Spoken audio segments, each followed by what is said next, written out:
I just got through the film from the Broncos versus Seahawks game, and it was definitely a tough watch. There were some moments from Bo Nix that definitely left some cause for concern.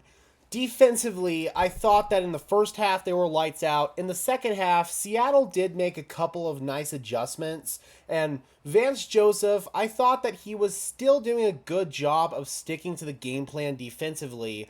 The thing was, though, was Seattle just started to overwhelm them up front. They got tired out up front. Seattle ran a couple of exotic trap runs on them, and that's really what burst Kenneth Walker and Zach Charbonnet free.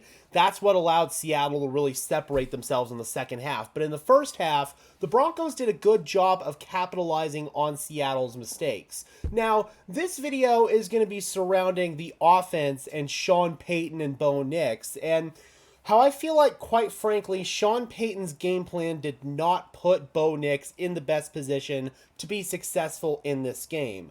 What I mean by that is it was a game plan where you look at it on tape and they were clearly trying to protect Bo Nix from a very exotic Seattle Seahawks defense that runs a lot of simulated pressures, a lot of exotic blitzes, a lot of crazy stuff that can confuse even a veteran quarterback. They ran a lot of passes behind or within 5 yards of the line of scrimmage. In fact, 18 of 21 of Bo Nix's completions were either behind the line of scrimmage or within 5 yards of the line of scrimmage. The other thing is, I feel like Sean Payton should have gone into this, and the Broncos should have tried to take advantage of Bo Nix's athleticism a little bit more in this game. I feel like we should have seen some more designed QB runs. We should have seen some more RPOs or some read options. We should have seen stuff to get Nix on the move, out on the perimeter, either to throw or to run. And the Broncos did roll Nix out a few times, but it wasn't quite to my satisfaction. I also felt like the Broncos did way too many 6-man protection, 7-man protection, 3-man route concepts, trying to counter some of these blitzes from Seattle, but it didn't give Bo Nix outlets to throw during those blitz situations. You want to answer a blitz with a throw. Replace those defenders who are rushing with a throw. And I feel like the play calling from Sean Payton with all of these 3-man route concepts did not put Bo Nix in a position to do that. I would have loved to have seen more read options again because I want to see Bo Nix's athleticism. We didn't see really any designed quarterback runs in this game. I also point to some of the play sequencing in this game. There are 2 series in particular that really frustrated me when I was watching tape. The first one being after the muffed punt. The Broncos were set up with excellent field position. It was 1st and goal from the 9-yard line. And they end up right out of the gate getting a false start. Pre-snap penalties will kill drives. Then Sean Payton calls back-to-back run plays when you're backed up 1st and goal at the 14 and then 2nd and goal at the 13. I don't understand that at all. The run game was not an effective situational play call there. You want to push the ball into the end zone. Then, finally, you end up with 3rd down and 11, and Bo Nix is trying to force one into double coverage into the end zone, and it nearly gets picked off. It was to Courtland Sutton. It was very frustrating watching that sequence. And then the second sequence that really frustrated me was the first sequence coming out of halftime. The Broncos got a field goal going into halftime. You were trying to double up and get more points. The Broncos come out. They call a rollout play on 1st down, they call a toss play to Jaleel McLaughlin on 1st down. That ends up losing 4 yards. Then they call a drop back pass that the protection breaks down on by the time Bo Nix hits his back foot. Incomplete. Then 3rd down, it's 3rd and 14. They come out, they get a delay of game because there's no urgency getting into the huddle. There's some timing issues getting the play call into Bo Nix's helmet. And then you're backed up to 3rd down and 19 after you get that delay of game, and then you're just calling a screen at that point to try to get closer yards to get your punter in better field position. Those were the sequences that really ticked me off. Then Seattle really started to get better with their run game. They again sprung a couple of traps on Denver that kind of caught them off guard.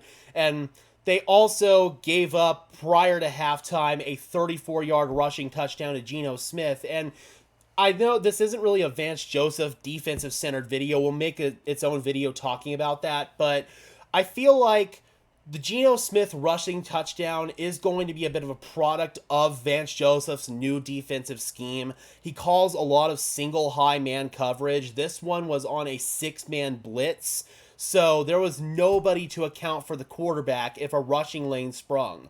A rushing lane did spring, and Geno Smith took it for a 34-yard rushing touchdown. That's something that is going to occasionally happen when you call man coverage. Geno Smith isn't exactly a quarterback that you're going to put a QB spy on. I know if this were even like a Josh Allen or a Patrick Mahomes or somebody of that caliber, there would have probably been a spy on them during all situations. They didn't think Geno Smith was going to beat them with mobility there. So, listen, I can forgive that. That wasn't really an egregious schematic error. That was just, you got on that play, essentially. But obviously, in that second half there, Vance Joseph did back off a little bit and call a little bit more too high. He called a little bit more soft zone, and I didn't feel it was really necessary to do that. Your defense was gassed, so maybe you were trying not to be as aggressive and physical because the Broncos offense did have 6 straight 3-and-outs. But by that same token, the physicality and the aggressiveness is what netted you a lot of really high-end success in that first half.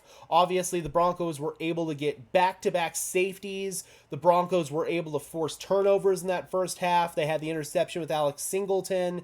The Broncos were really rolling defensively in the first half, and then they just kind of let off the gas a little bit. That was frustrating to see. Hopefully, the Broncos are able to get more into a rhythm offensively next week. Yes, the Steelers do have a vaunted defense, but schematically, I think that it's a little less complicated than this Mike Macdonald Seattle Seahawks defense. There's a lot less simulated pressures, a lot less exotic blitzes.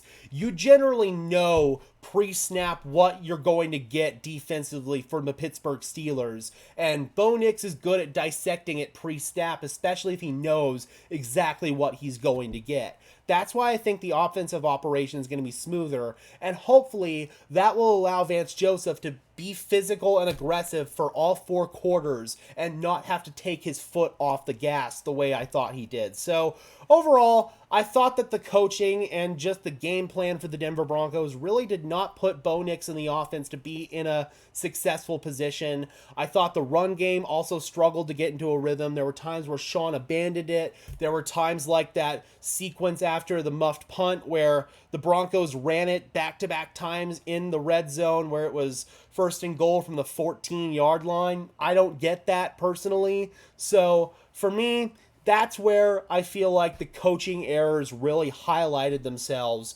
And Sean Payton and company are going to have to be better next week. It's as simple as that. All right, Broncos country, what letter grade would you give the coaching job for Sunday against Seattle?